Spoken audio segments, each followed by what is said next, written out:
They tell you to stay calm when you're innocent, like calm is something you choose, not something that's forced on you when the whole world suddenly decides you don't belong. I remember the click of the handcuffs before I remember the officer's face. Metal on metal, sharp, final. 1 second I was just another woman walking down a downtown block on a weekday morning, coffee cooling in my mind, already running through a packed schedule. The next I was pressed against cold glass wrists behind my back, 3 white officers standing close enough that I could smell their cologne and stale breath. "Don't make this harder than it has to be," one of them said, his voice casual, like he was ordering lunch. I almost laughed. Not because it was funny, but because I'd heard that exact sentence before in rooms where people thought I was smaller than I was. The sidewalk had slowed down. You can feel it when it happens. Footsteps hesitate. Conversations fade. Phones come out pretending not to stare while doing exactly that. I caught my reflection in the storefront glass-tailored coat-clean shoes, hair pulled back neat and deliberate, and I could already tell what story they'd written about me in their heads. Suspicious, out of place, problem. "What am I being detained for?" I asked, steady, polite, every word placed carefully. The officer closest to me smirked. "You fit the description." That was it. That was the whole explanation. A description so vague it could swallow half the city, but specific enough when you looked like me. I felt something old tighten in my chest. Not fear, not exactly, more like recognition. That familiar realization that competence, education, restraint, none of it protects you when someone has already decided who you are. I could have argued louder. I could have demanded names, badge numbers, supervisors. I could have raised my voice just enough to sound angry and justified. Instead, I stayed still. Because I've learned something over the years, the moment you give people the reaction they expect, you hand them control. One officer leaned in closer. "We're going to need to search your bag." "I don't consent to any searches," I said calmly. And again, am I being detained, or am I free to go? That's when the tone shifted. You can hear it when authority gets nervous, when certainty cracks. "Turn around," he snapped. "Hands behind your back." The cuffs went on. Too tight. Deliberately so. Someone in the crowd gasped. Another voice, a woman, said, "That's not right." Phones rose higher. I saw a teenager grinning nervously as he hit record like he knew something big was unfolding, even if he didn't know what yet. Inside, my thoughts were racing, not panicking, calculating. I was late, very late, and the irony of that almost made me smile, because where I was headed mattered, a lot more than they realized. They kept talking, but I stopped listening.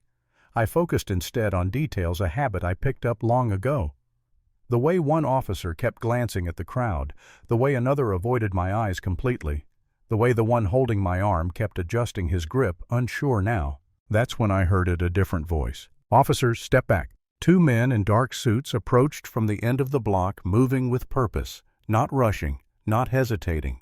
The kind of walk you only develop when people usually move out of your way before you ask. The officer gripping me stiffened. "This is an active situation." One of the men held up a badge. Gold caught the light. "Federal," he said simply. Everything stopped. Traffic noise faded into the background. The crowd leaned in as one. Even the officers seemed to forget how to breathe. "Release her," the man said. The officer laughed, a short, confused sound. "Who is she?" The answer came calmly, clearly loud enough for every phone on that sidewalk to catch. "She's Judge Naomi Carter, United States District Court." If you've never watched arrogance collapse in real time, let me tell you, it's quiet. No yelling, no dramatics, just blood draining from faces, just shoulders sagging, just eyes widening with the sudden understanding that you can't rewind what you've already done. The cuffs came off fast, too fast.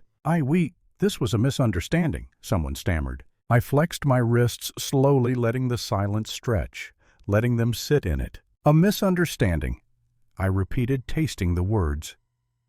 "Is that what we're calling detaining someone without cause?" No one answered. I reached into my bag slowly, deliberately, and pulled out my credentials. I didn't shove them forward. I didn't wave them around. I just held them there. For the cameras. For the record. For the part of me that remembered every other time I'd been doubted, dismissed, underestimated when I didn't have witnesses or power or leverage. One of the federal officers leaned in.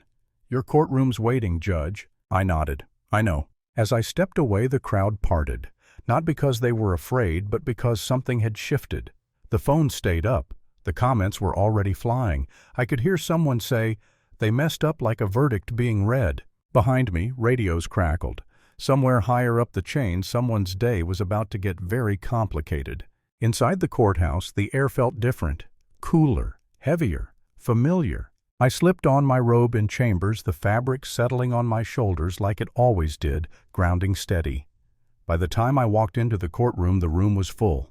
Too full for a normal morning. I took my seat, looked out over the gallery, and began like nothing had happened.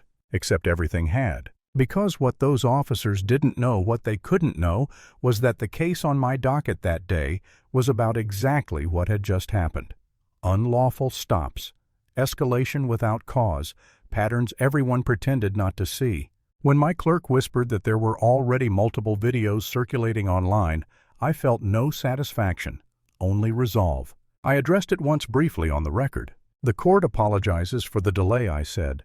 I was unavoidably detained. A ripple went through the room. The defense attorney looked like he might be sick. Over the next hours, evidence spoke. Numbers, footage, testimony. The truth has a way of getting louder when it's finally allowed to speak. By the end of the day, the settlement wasn't just accepted, it was reshaped.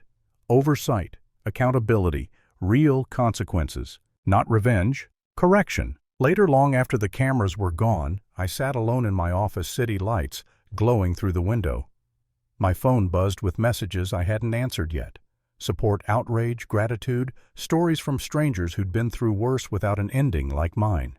I thought about that sidewalk, about how close I came to being just another clip, another headline, another if only. And I wondered how many people don't get the moment where the truth steps in and says their name out loud. That's the part that stays with me. Not the cuffs, not the apologies, not even the victory. But the reminder that justice shouldn't depend on who you are or who you turn out to be, but on who you are before anyone knows. So let me ask you something honestly. Do you think people treat you differently when they think you're powerless? Or do they just show you who they really are? And if you've ever been judged before being understood, I want to hear it.